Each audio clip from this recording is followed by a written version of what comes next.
Halo teman-teman, saya akan membahas tentang teori. Jangan gitu. Di sini saya akan membahas tentang tokoh. Assalamualaikum warahmatullahi wabarakatuh.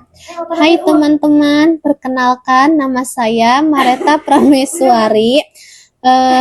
Dari Prodi Bahasa Indonesia Sastra dan Daerah dengan nomor NIM 408250030. Mata kuliah yaitu Belajar dan Pembelajaran, dosen pengampu Bapak Nanang Maulana MPD. Dengan dosen pengampu yaitu Bapak Nanang Maulana MPD. Cukup di sini. Halo teman-teman, Assalamualaikum warahmatullahi wabarakatuh. Hai semuanya, di vlog kali ini saya akan membahas salah satu teori belajar yang sangat berpengaruh dalam dunia pendidikan dan psikologi, yaitu teori kognitif. Nah, pada teori kognitif juga menjelaskan bagaimana manusia berpikir, memahami, memproses informasi, dan membangun pengetahuan. Bukan hanya tentang hafalan, tetapi tentang bagaimana otak bekerja saat belajar. Nah, di video kali ini saya akan membahas tentang teori kognitif. Yuk kita mulai. Nah, pada materi yang pertama yaitu kita akan membahas tentang latar belakang dan sejarah teori kognitif.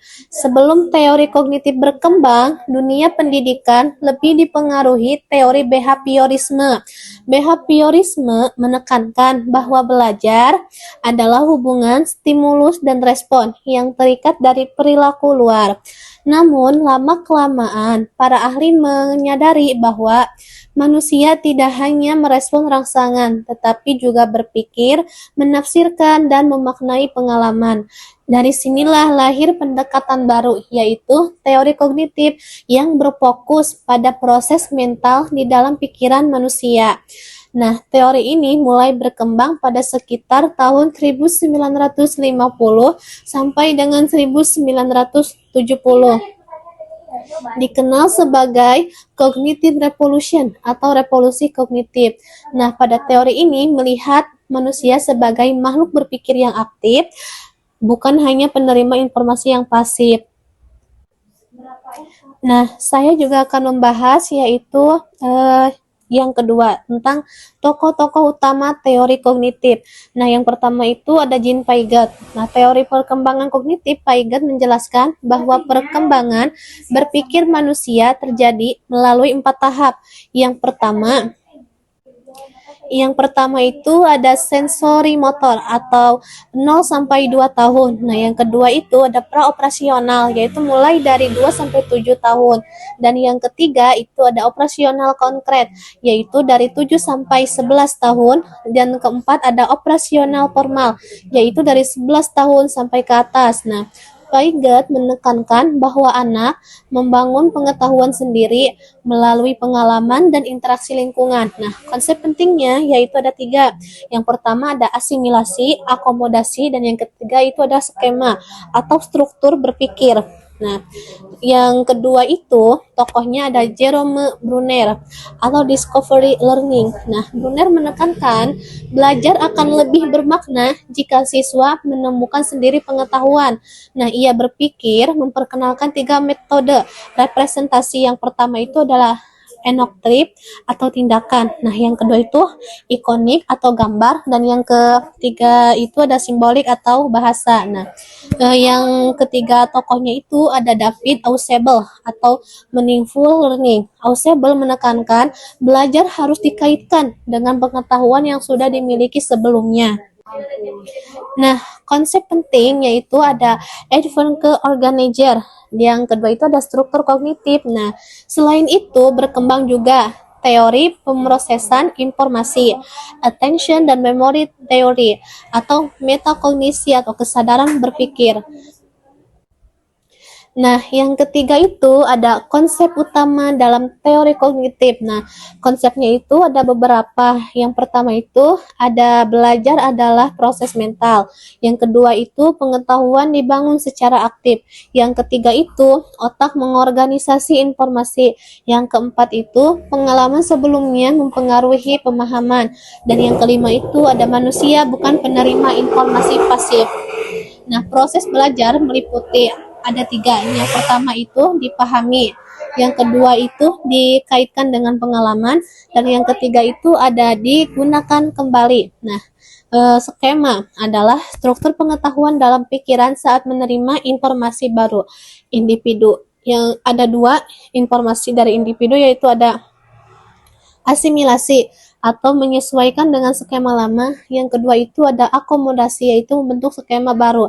Belajar adalah proses aktif peserta didik, yaitu ada mengamati, menganalisis, menafsirkan, dan mengorganisir informasi.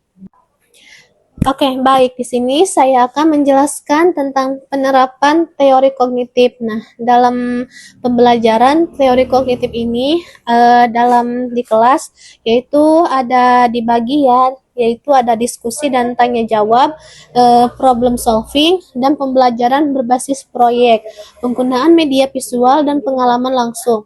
Guru sebagai fasilitator berpikir. Nah, pembelajaran yang dilakukan dari konkret menuju abstrak dan sederhana menuju kompleks.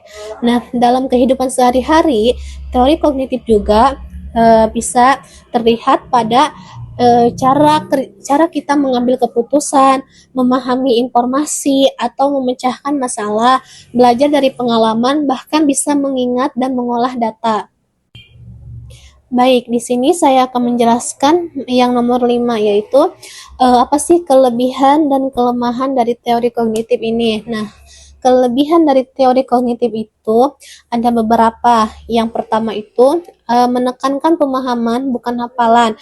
Yang kedua itu mendorong berpikir kritis dan mandiri. Dan yang ketiga itu belajar lebih bermakna. Nah, kelemahan dari teori kognitif juga itu ada beberapa kelemahan dari teori kognitif, yaitu ada proses mental sulit diamati langsung, yaitu yang kedua ada membutuhkan waktu dan persiapan lebih, dan yang ketiga itu ada kurang memperhatikan emosi jika berdiri sendiri. Nah, baik, yang keenam itu ada relevansi di era digital. Nah, di tengah banjirnya informasi tentang teori kognitif ini, di era global ataupun di era digital, yaitu bisa membantu kita dalam memilih informasi penting, berpikir kritis, menganalisis dan menafsirkan data, membangun pemahaman jangka panjang. Nah, kemampuan memproses informasi ini juga menjadi kompetensi utama pada abad 21. Nah, baik, di tahap yang terakhir ini atau di tahap penutup ini, saya akan membahas kesimpulan dari keseluruhan teori kognitif ini. Nah, kesimpulannya yaitu dari semua materi, teori kognitif melihat belajar sebagai proses mental aktif di mana individu mengolah informasi, membangun pengetahuan, dan mengembangkan cara berpikirnya. Nah, tokoh dari teori kognitif ini juga yaitu ada 3 tokoh. Yang pertama itu ada Jean Piaget, yang kedua ada David Ausubel, dan yang ketiga ada Jerome Bruner. Nah, teori ini tetap relevan sampai sekarang, terutama di era digital ataupun di zaman sekarang. Nah, terus teori ini juga di zaman sekarang itu berkembang pesat. Nah, bahkan teori kognitif di zaman sekarang itu lebih aktif, di mana individu bisa mengolah informasi, membangun pengetahuan, dan mengembangkan cara berpikirnya. Oke, terima kasih telah menonton video saya. Kurang lebihnya mohon maaf. Jangan lupa like, komen, dan subscribe. Sampai jumpa.